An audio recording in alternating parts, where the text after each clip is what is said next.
8 గంటల వరకు నొప్పుల నుండి ఉపశమనమిచ్చే కొత్త మై డాక్టర్ ప్యాచ్ ఇప్పుడు మై డాక్టర్ స్ప్రేతో ఉచితం. మహబూబ్నగర్ నుంచి బీజేపీ ఎంపీగా ఎన్నికైనటువంటి డీకే అరుణ మనతో ఉన్నారు. ఒకసారి ఆమె గెలుపుకు సంబంధించినటువంటి అంశాలు ఏంటి ఒకసారి మాట్లాడించే ప్రయత్నం చేద్దాం. డీకే అరుణ గారు, ముందుగా కంగ్రాచులేషన్స్ అండి. Thank you. ఎలా చూస్తారు అసలు మీ గెలుపుని? ఎందుకంటే ముఖ్యమంత్రికి సంబంధించిన సొంత జిల్లాలో వారు 7 ఎమ్మెల్యేలు ఉన్నారు, అయినా సరే మీరు గెలిచారు, ఎట్లా చూస్తారు? ఈ విజయం చాలా గొప్ప విజయం. ముఖ్యమంత్రి గారు చాలా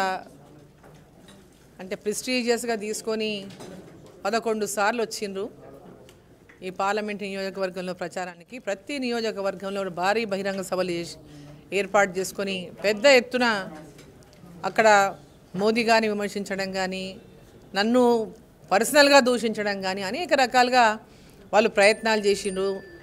ఎన్ని రకాలుగా సెంటిమెంట్ పరంగా కానీ అన్ని రకాలుగా మాట్లాడాలి, అన్ని రకాలుగా వాళ్ళు తాపత్రయపడ్డారు.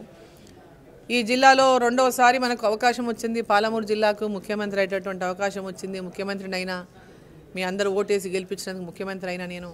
కాబట్టి ముఖ్యమంత్రి పదవిని కాపాడుకోండి, ఈ సీటును ఖచ్చితంగా మళ్ళీ కాంగ్రెస్ని గెలిపించండి, డీకే అరుణను ఓడించాలని మాట్లాడిండు. ఈ సీటు ఓడిపోతే నా గౌరవం తగ్గిపోతుంది, నాకు మర్యాద తగ్గిపోతుందని మాట్లాడిండు. ఈ సీటు ఓడిపోతే తన కుర్చీకే ప్రమాదం వస్తుందనేటటువంటి విధంగా మాట్లాడిండు. అభివృద్ధి ఆగిపోతుందని మాట్లాడిండు. ఎన్నో రకాలుగా ప్రజల్ని మానసికంగా వీక్ చేయడానికి, ఈ సీటు ఓడిపోతే చాలా నష్టం జరిగిపోతుంది పాలమూరుకు అనే విధంగా మాట్లాడిండు.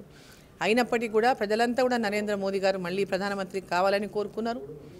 తెలంగాణ ప్రజలంతా అదే కోరుకున్నారు, మహబూబ్నగర్ ప్రజలంతా అదే కోరుకున్నారు.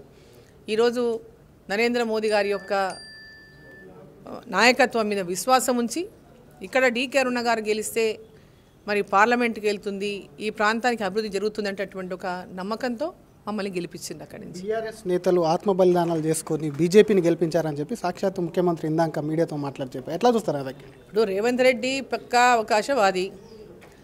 మొన్న ఆయన అధికారంలోకి వచ్చిండు. ఎప్పుడైనా ఒక పార్టీ పోయి ఒక పార్టీ వచ్చిందంటే వాళ్ళు ఒకటే పార్టీకి ఓటేస్తుంటే ఇంకో పార్టీ అధికారంలోకి వస్తుందా? ఓటర్ల నిర్ణయాన్ని ఈయన ఆ విధంగా మాట్లాడడం అవమానపరచడం. ఈరోజు రేవంత్ రెడ్డి కాంగ్రెస్ పార్టీ అధికారంలోకి వచ్చిందంటే అంతకుముందు టీఆర్ఎస్ ప్రభుత్వం 10 ఏళ్ళు పెద్ద పెద్ద భారీ మెజారిటీతో అధికారంలో ఉంది కదా. మరి వీళ్ళు ఎట్లా అధికారంలోకి వచ్చిండ్రు? మరి వాళ్ళతో వాళ్ళు కుమ్ముక్కై అధికారంలోకి వచ్చిండ్రా? ఎట్లా అధికారంలోకి వచ్చిన? మేము రావాల్సి ఉండే, మరి వాళ్ళు ఎట్లా వచ్చిన అధికారంలోకి? ఇటువంటి మాటలు మాట్లాడడం సమంజసం కాదు. తాము ఓడిపోతే ఒక మాట, గెలిస్తే ఒక మాట. అది ముఖ్యమంత్రికి పదవి కూడా తగినటువంటి మాటలు. ఆయన ముఖ్యమంత్రి అనేటటువంటి విషయాన్ని ఫస్ట్ మర్చిపోతున్నాడు.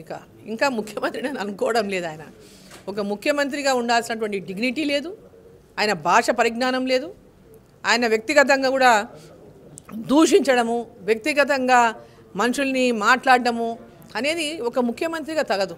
ఇంకా నువ్వు రేవంత్ రెడ్డి అనుకొని నువ్వు వేరే మాట్లాడితే వేరే విషయం. నువ్వు ఒక ముఖ్యమంత్రి స్థానంలో ఉన్న విషయాన్ని నేను గుర్తుపెట్టుకొని మాట్లాడాలి. బీజేపీ మీద ఏదైనా వ్యతిరేకతతోనే ఈ పార్లమెంట్ ఎన్నికల్లో సీట్లు తగ్గాయనుకోవచ్చా?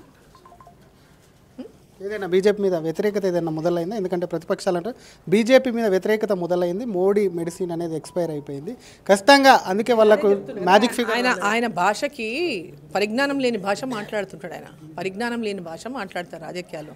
ఆయన రెఫరెండం అన్నాడు, ఆయన రెఫరెండం 14 స్థానాలు మేము గెలుస్తున్నాం అన్నాడు. ఆయన రెఫరెండంకి ఇప్పుడు ఆయన ఆన్సర్ ఏమి ఇవ్వాలా? అది ఫస్ట్ ఆయన ఆలోచన చేసుకోవాలా. ఆ రెఫరెండం 14 స్థానాలు మీకు రాలేదు కాబట్టి మీరు ఏం చేయాలో ఫస్ట్ మీరు ఆలోచించుకోండి. రాజకీయాల్లో ఒక మోటివేషన్ కోసం మాట్లాడతారండి ప్రతి రాజకీయ నాయకులు. 10 సంవత్సరాల అధికారంలో ఉన్నటువంటి పార్టీగా అక్కడ పోటీ చేసినటువంటి వాళ్ళు ఏదో రకరకాల ఆ ప్రాంతాల కారణాలు ఉండిండవచ్చు.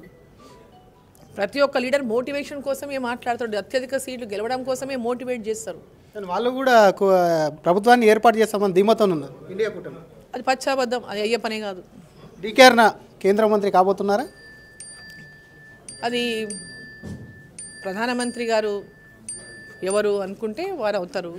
వారు ఏ విధంగా నిర్ణయం చేస్తే ఆ విధంగా పార్టీ ఏ రకంగా నాకు ఆదేశాలు ఇస్తే ఆ రకంగా పనిచేస్తాం. థ్యాంక్ యూ అండి.